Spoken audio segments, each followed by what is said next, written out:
Olá pessoal, tudo bem com vocês? Sejam bem-vindos a mais um Unboxing Taramps. Hoje eu trago para vocês o módulo amplificador Taramps TL1500. Um amplificador de 390 watts RMS divididos em 3 canais. Na parte traseira da embalagem nós temos algumas informações básicas como número de canais, potência dividida entre os canais. E aqui na parte da frente nós temos um QR Code. Com esse QR Code você pode pegar o seu celular, você vai colocar na câmera dele, apontar para o QR Code e nós vamos acessar o site da Taramps. Acessando o site da Taramps, nós temos a página do produto e aqui dentro nós temos, além dos vídeos explicativos, nós temos aqui o manual do produto.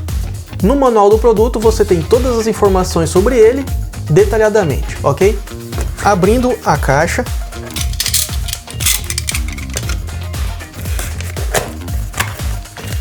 aqui no interior da caixa nós temos o módulo amplificador e um adesivo para você colar no teu carro ou onde você desejar.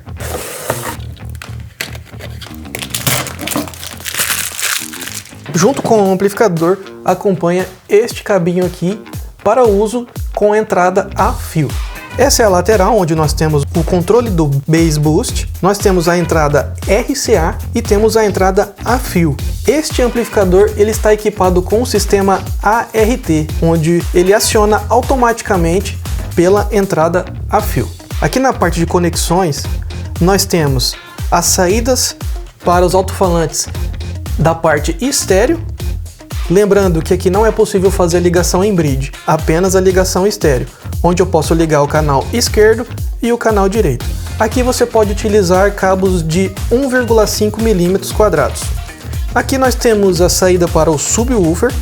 Aqui na saída do subwoofer nós podemos utilizar no mínimo cabos de 2,5 mm². Aqui nós temos a conexão de alimentação, onde nós temos o positivo, o negativo e o remoto. O positivo e negativo você pode utilizar no mínimo cabos de 4 mm². E na ligação remota você pode utilizar um cabo de 1,5 mm. Lembrando que quando você estiver utilizando a entrada a fio, você não precisa conectar o remoto, pois ele vai acionar automaticamente o amplificador pelo sistema ART, ok? Módulo amplificador TL1500 da Taramps, 390 watts RMS totais.